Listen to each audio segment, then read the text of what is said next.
dia, queridos, que a graça e a paz de nosso Senhor e Salvador Jesus Cristo esteja no coração de todos aqueles que amam e servem ao Senhor.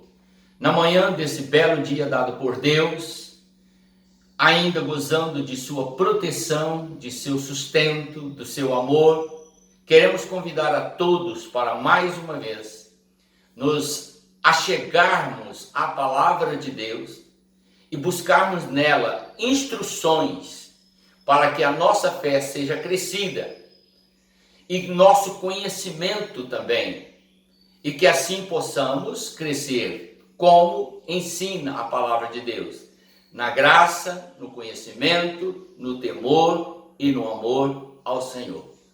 Se você deseja ter esse tipo de crescimento, convido você a compartilhar juntamente comigo destas revelações que a palavra do Senhor nos traz. Seja bem-vindo em nome de Jesus. Amém.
Quero convidar a todos agora para que nós possamos voltar a nossa mente, o nosso coração inteiramente para o Senhor. Não importa se você está dentro do seu lar, não importa o que você está fazendo neste momento. Só gostaria que você parasse tudo, procure assentar, orar a Deus, pedir a Ele para falar ao seu coração. Querido, nós estamos vivendo um momento muito difícil, algo que em meus 70 anos eu jamais poderia imaginar que pudesse viver. Não é só você que está passando por isso, todos nós. Isso é uma questão que nós precisamos nos adaptar. Então, como se você estivesse no templo, eu quero que você esteja dentro da sua casa, como se você estivesse no templo. Baixe sua cabeça, ore a Deus, peça a Ele para falar ao seu coração. Esqueça tudo agora, esqueça tudo. O que estiver sendo ligado dentro de casa, desliga, deixa só mesmo ou o seu celular ou a televisão, para que você possa verdadeiramente prestar um culto a Deus. Porque a intenção do meu coração é fazer com que você se chegue à presença de Deus. E eu quero, nesse momento, compartilhar com você algumas profecias que Deus fez no Antigo Testamento, as quais foram cumpridas no Novo Testamento, para mostrar a você e a todos aqueles que estão ouvindo, porque o Senhor já me revelou isto no coração, e creio que você tem conhecimento de muitas dessas profecias. O único ser capaz de fazer uma profecia verdadeira é Deus. Porque a profecia é Deus onisciente falando daquilo que vai acontecer. Por que eu falei onisciente? Porque é o único ser que tem capacidade de saber o passado, o presente e o futuro. Satanás não sabe do futuro. Ele sabe do passado e do presente. Por isso que ele engana as pessoas. O futuro ele chuta. Ele não sabe nada do futuro e nem pode designar nada para o futuro. Qualquer pessoa que falar em nome de Satanás engana as pessoas com falsas profecias. É daí que vem os falsos profetas. Da boca do Senhor só sai a verdade. E toda palavra que Deus fala se cumpre tal como Ele fala. E é isso que eu quero provar a você agora, através das Escrituras. Observe bem, Jesus disse, na mensagem anterior, que nós falamos sobre quando Ele curou o paralítico que foi descido do telhado, Ele diz, perdoados estão os teus pecados. E as pessoas duvidaram que Ele pudesse perdoar pecados. As pessoas que duvidaram não eram pessoas simples, não. Eram os doutores da lei, eram os mestres da religião de Israel, eram homens capacitados com conhecimento bíblico profundo, e foram eles que duvidaram de Jesus, achavam que Jesus não tinha capacidade de perdoar pecados, porque pecados quem pode perdoar é só Deus. No entanto, Jesus os colocou em xeque-mate, quando lhe fez esta pergunta, o que é mais fácil, perdoar pecados, ou dizer ao paralítico, levanta tu e andas? Aí eles ficaram emudecidos. Eu quero que você entenda agora que perdoar pecados é um atributo de Deus. Ninguém no mundo pode perdoar pecados. Ninguém, a não ser aquele a quem Deus constitui em sua misericórdia o dom de fazer isso. Exemplo, Jesus diz que nós devemos perdoar assim como nós fomos perdoados. Então, todas as vezes que você está perdoando alguém, não é algo seu, é um dom de Deus, revelado pelo seu amor, pela sua misericórdia, para que você possa fazer isso. Que o homem natural não perdoa ninguém, não. Ele só quer vingança. Mas o homem que está dominado pelo Espírito de Deus, ele tem a capacidade de perdoar pecados, porque é uma ação do Espírito Santo que já está entronizado no seu coração. Compreendeu? Então vamos lá. Como é que nós podemos entender? Os pecados são faltas que nós cometemos contra Deus. E também são faltas que nós cometemos contra o nosso próximo. Por isso que é chamado pecado.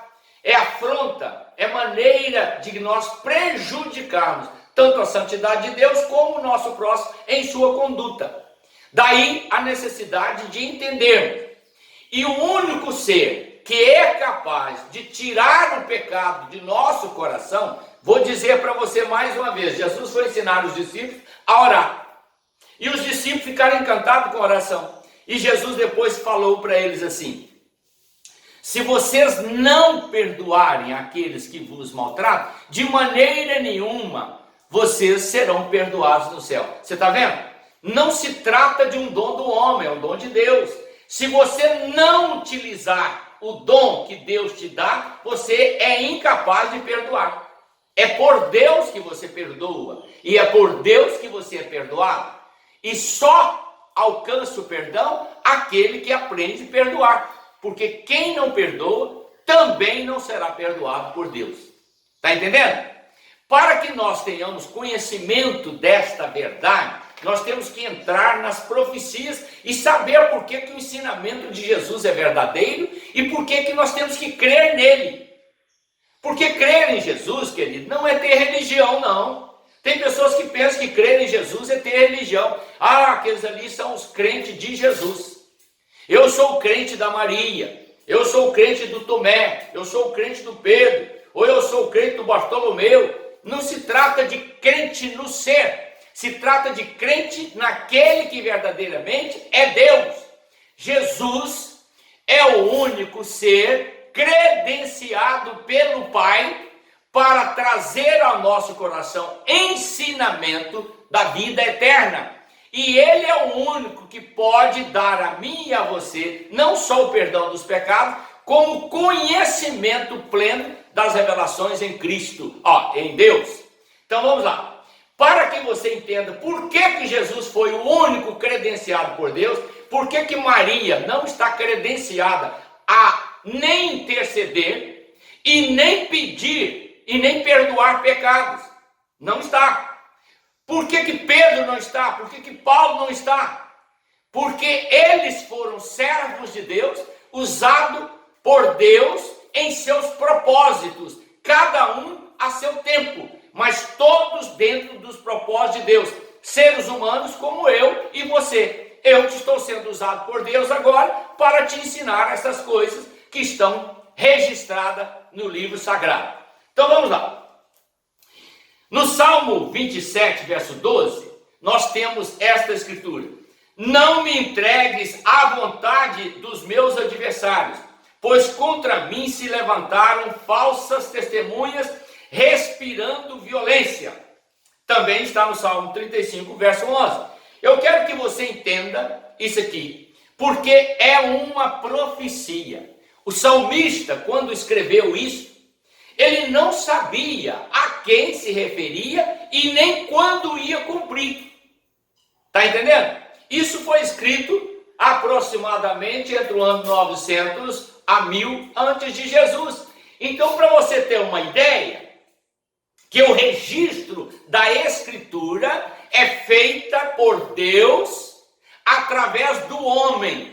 E ela tem o sentido de apontar a onisciência de Deus, o poder único dele, que ele tem poder para todas as coisas, é o único que faz cumprir a sua palavra, tal como ele fala, e o propósito de Deus nas Escrituras Sagradas, que é nos dar conhecimento da sua vontade e saber que ele tem um plano de salvação. Então olhe bem, para você ter uma ideia. No verso que nós lemos: não entregues à vontade dos meus adversários, pois contra mim se levantaram falsas testemunhas, respirando violência.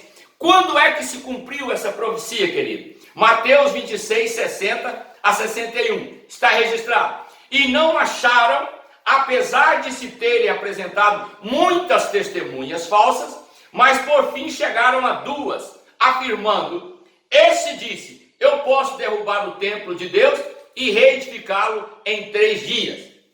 É o julgamento de Jesus. Então a profecia de Salmo estava fazendo referência ao dia que Jesus seria julgado na terra. E este julgamento foi feito exatamente pelo seu próprio povo. Está entendendo? Daí que o João escreveu: veio para os seus, mas os seus não receberam. A todos quanto receberam, deu-lhes o poder de serem chamados filhos de Deus.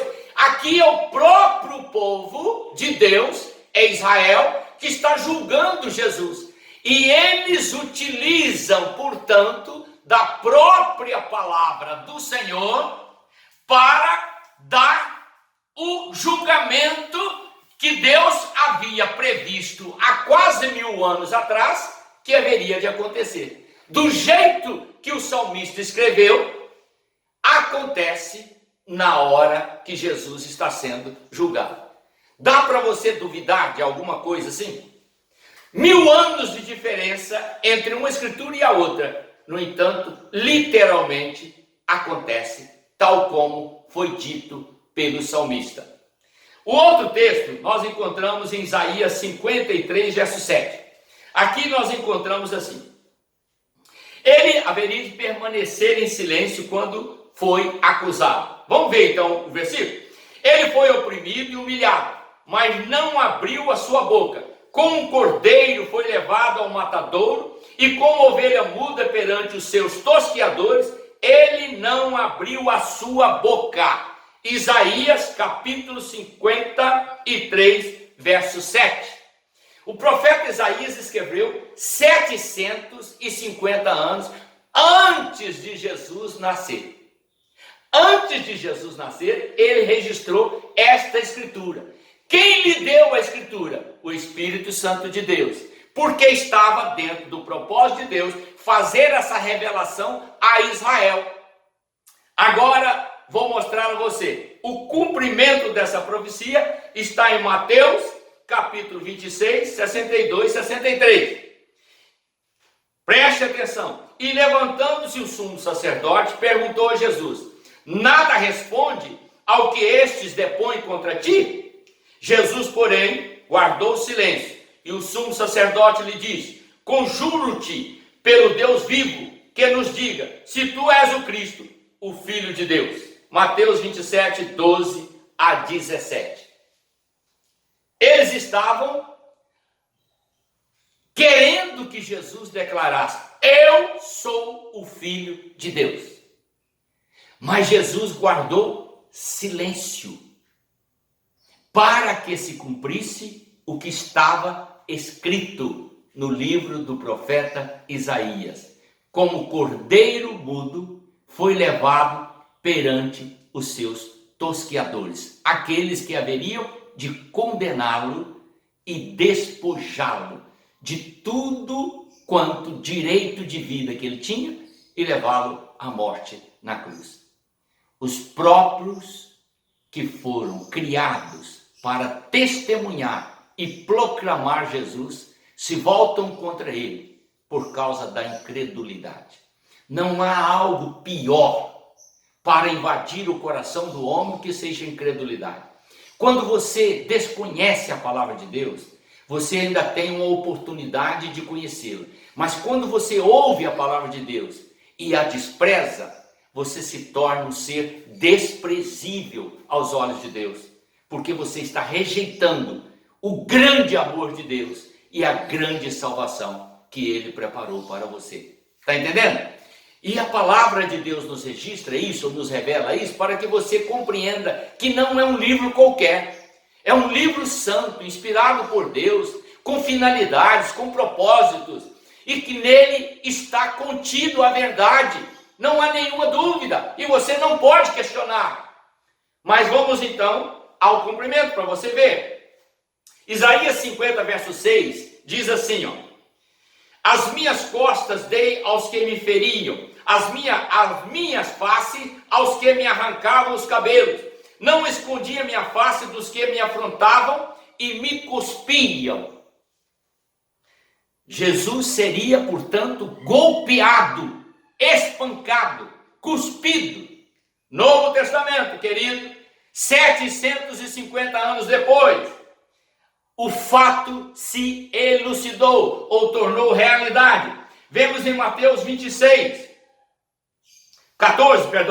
14, verso 65. Então alguns começaram a cuspir nele e cobrir-lhe o rosto e dar-lhes murro e a dizer: profetiza. E os guardas o levaram e davam-lhe bofetadas.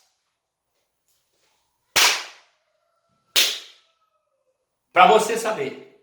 Sabe por que Jesus passou isso? Por você e por mim. Ele foi espancado, cuspido, humilhado. E ousavam ainda dizer: você não é o mestre de Israel? Você não fala em nome de Deus?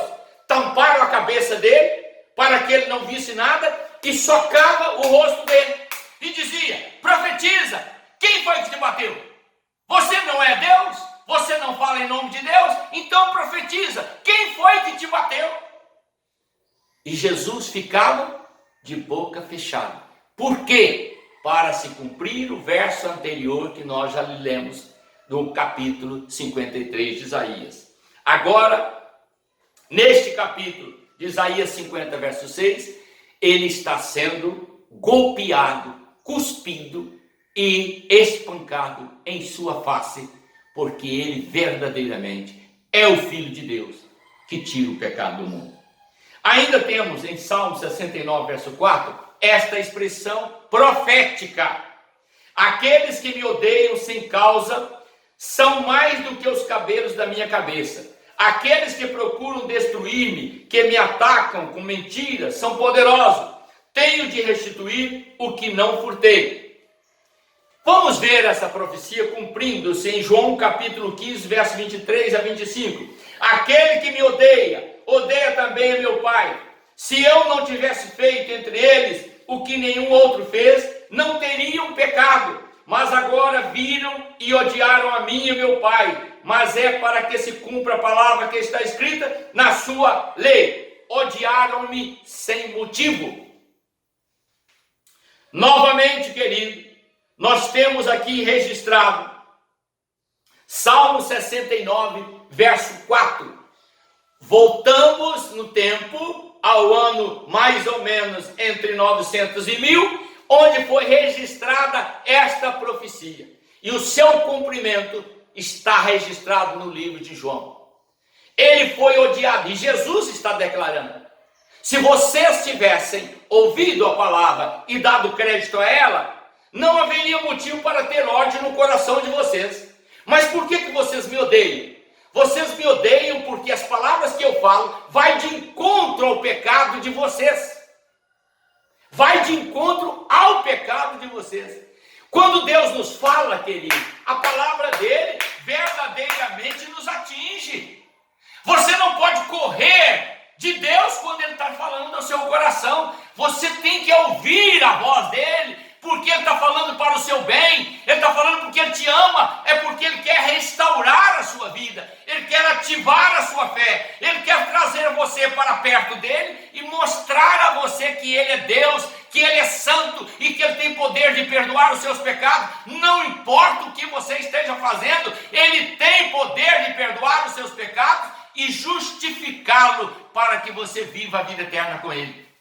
Mas para você fazer isso, querido, você não pode fazer como os judeus no tempo de Jesus. Recusaram a palavra dele, não deram ouvido ao que ele falava, mas antes preferiram criar no coração um ódio, um rancor tremendo contra ele, o que significava que também estavam odiando a Deus, porque Jesus veio fazer a obra de Deus. Você pode estar me odiando por dizer a você algumas verdades. Você pode até desprezar a mensagem que eu estou levando a você. Mas tudo isso não significa que eu sou mau aos seus olhos. Significa apenas que você está rejeitando a palavra de Deus. Porque eu estou aqui falando em nome do Senhor e procurando trazer você para a presença de Deus e tornar o seu conhecimento em Cristo um conhecimento salvífico, que possa produzir a salvação no seu coração. Prosseguindo. Veja aqui, Isaías 53, 4 a 5, a profecia diz: verdadeiramente ele tomou sobre si as nossas enfermidades, as nossas dores levou sobre si, contudo nós o consideramos como aflito, ferido de Deus e oprimido, mas ele foi ferido pelas nossas transgressões e moído pelas nossas iniquidades, o castigo que nos traz a paz estava sobre ele, e pelas suas pisaduras fomos sarados. Quando se deu o cumprimento dessa profecia? Vamos ver. Jesus sofreria em substituição a nós. Este é o tema que eu gostaria que você não esquecesse. Chegada a tarde, trouxeram-lhe muitos endemoniados, e ele, com as suas palavras, expulsou todos eles. Mateus 8, 16, 17. E os espíritos maus, e curou todos os enfermos, Isto aconteceu para que se cumprisse o que fora dito por intermédio do profeta Isaías. 750 anos antes, Isaías escreveu. E agora, Mateus registra. Assim como Isaías falou que ele levaria sobre si o pecado de muitos, estamos vendo Jesus perdoar pecados. Assim como Isaías falou que levaria as nossas enfermidades sobre os seus ombros, estamos vendo Jesus curar muitos. Assim como Isaías falou que ele tiraria o espírito mal das pessoas, estamos vendo Jesus expulsar demônios. Esta palavra, querida, é para que você compreenda que Deus te ama e Ele verdadeiramente é o Senhor da história e as suas profecias são verdadeiras. Não são essas profecias falsas que você fica ouvindo nos dias atuais, os quais proclamam para se enaltecerem, para se exaltarem perante os homens. Mas a profecia bíblica, ela tem como propósito esclarecer a sua mente e livrar você de todo engano, de toda falsidade religiosa que está centralizada no coração da humanidade e trazer você para a luz da palavra da verdade, que é Deus, que é Jesus Cristo, como único Senhor e Salvador. Então, olhe bem, ainda temos aqui no livro de Isaías 53, pelo que lhe darei uma porção entre os poderosos, e com os fortes repartirá ele o despojo, porque derramou sua alma na morte, e foi contado com os transgressores. Pois ele levou sobre si o pecado de muitos, e pelas transgressões intercedeu. Isaías 53, 12. Viu porque eu lhe disse, querido, que nenhuma outra pessoa pode interceder por você, pelos seus pecados, a não ser Jesus? Viu? Porque o próprio Deus, Pai, o Todo-Poderoso, revelou ao seu profeta Isaías, há 750 anos, ou melhor, 750 anos antes de Jesus nascer, que ele seria o único intercessor entre Deus e o homem.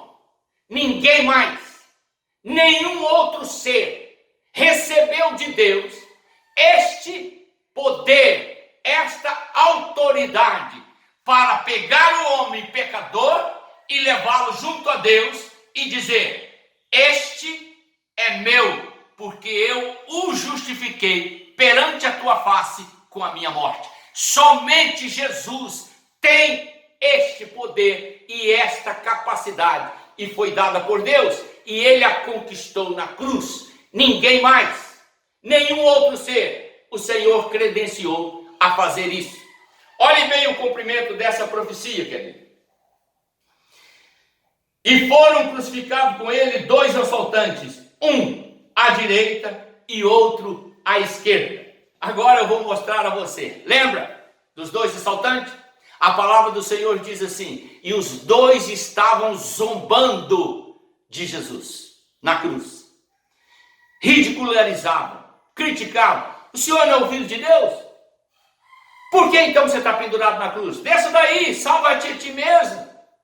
Por que não te salva? Salvou a tantos. Por que não salva a si mesmo? A palavra do Senhor revela que os 2 faziam isso, os 2 malfeitores, o da direita e o da esquerda. Porém, querido, já falei isto em outra mensagem. Num dado momento, quando a morte foi aproximando deles, um dos ladrões, dos malfeitores, um deles, o que estava à direita de Jesus, caiu em si e olhou para o semblante de Jesus e viu que havia ternura, havia amor. As palavras que saíam de seus lábios eram palavras de amor. Ele não levantou nenhuma acusação contra quem o humilhava. Ele não falou nenhuma expressão de maldição para ninguém. Com amor, ele usava expressões de conforto, de consolo. Ele disse a Maria: mulher, eis aí o teu filho, apontando para o João. Filho, eis aí a tua mãe. Neste momento ele estava dizendo para Maria: Maria, sua missão acabou. Enquanto eu estive na terra, eu fui chamado filho do homem. Mas eu, Maria, antes que você existisse, eu já era Deus. E eu estou voltando para os braços do Pai, como filho único do Deus vivo e poderoso. Está entendendo, querido? E ele diz: Pai, perdoa-lhes porque não sabem o que fazem. Expressões de amor, de carinho. E o ladrão foi ouvindo aquilo e de repente ele caiu em si e disse: Senhor, lembra-te de mim quando entrares no teu reino. E repreendeu o amigo dele. Rapaz, nós estamos aqui porque nós somos pecadores. Nós fizemos malícia, maldade. Viu a condição estabelecida por Deus para que uma pessoa seja salva? A pessoa tem que reconhecer os seus pecados. Não é o que você fez antes, é o que você está fazendo agora, neste momento, é que vai justificá-lo perante Deus. Deus cumpriu toda a sua tarefa. Ele mostrou que é Deus. Ele mostrou que é santo. Ele mostrou que ama o pecador, mas não ama o pecado. Ele mostrou que nos amou de tal maneira que deu o seu Filho. Jesus veio cumprindo as profecias feitas há 1000 anos, há 2000 anos. Querido, não há razão para você duvidar uma única vez da palavra de Deus e nem do amor de Deus. Se você for condenado, não será culpa de Deus, é culpa sua, porque você não dá crédito à palavra. Jesus disse que ele veio para trazer vida. Ele não veio para trazer condenação, mas trazer vida. Mas para que você adquira esta vida, você tem que crer na palavra. Você tem que crer que verdadeiramente Deus é santo e não admite o pecado. E você tem que desejar abandonar o seu pecado. O seu próprio pecado, você não tem que olhar para o pecado de ninguém, não. Você tem que olhar para dentro de você e dizer: Senhor, tem misericórdia de mim, porque eu sou um pecador. E você tem que crer que a palavra de Deus é a revelação divina, que é a única revelação que produz em você o bem-estar da verdade. Religião não justifica ninguém. Religiosos mataram Jesus. Religiosos mataram Pedro, mataram João, mataram todos os apóstolos de Jesus. Religião tem matado milhões e milhões de cristãos neste mundo e milhões de pessoas que não são cristãs. Mas o amor de Deus, que está em Cristo Jesus, veio para trazer vida e vida abundante. Creia, a palavra de Deus é verdade. E o Senhor te ama e quer te salvar. Receba Jesus como seu Senhor e Salvador e deixe o Espírito Santo de Deus trabalhar em seu coração. E você gozará da vida eterna com Ele. Amém? Deus te abençoe. Vamos orar. Pai eterno, em nome do Senhor Jesus, eu entrego esta mensagem, ó Deus, a todos aqueles que hão de ouvi-la. E que o Senhor faça com que a tua palavra revelada e agora anunciada se torne a realidade da fé daqueles que hão de ouvi-la, Senhor, para que eles creiam que as tuas profecias são verdadeiras e comprovam a veracidade da tua vontade, do teu amor e dos teus propósitos, que estão em Cristo Jesus, o único Salvador, o único intercessor, o único que pode perdoar pecados. E que aquele que ouvir, ó Deus, possa desejar entregar a sua vida a Jesus, para que Ele seja o seu Senhor, o seu Salvador e o seu Mestre por toda a eternidade. Eu te peço essas bênçãos em nome do Senhor Jesus. Amém.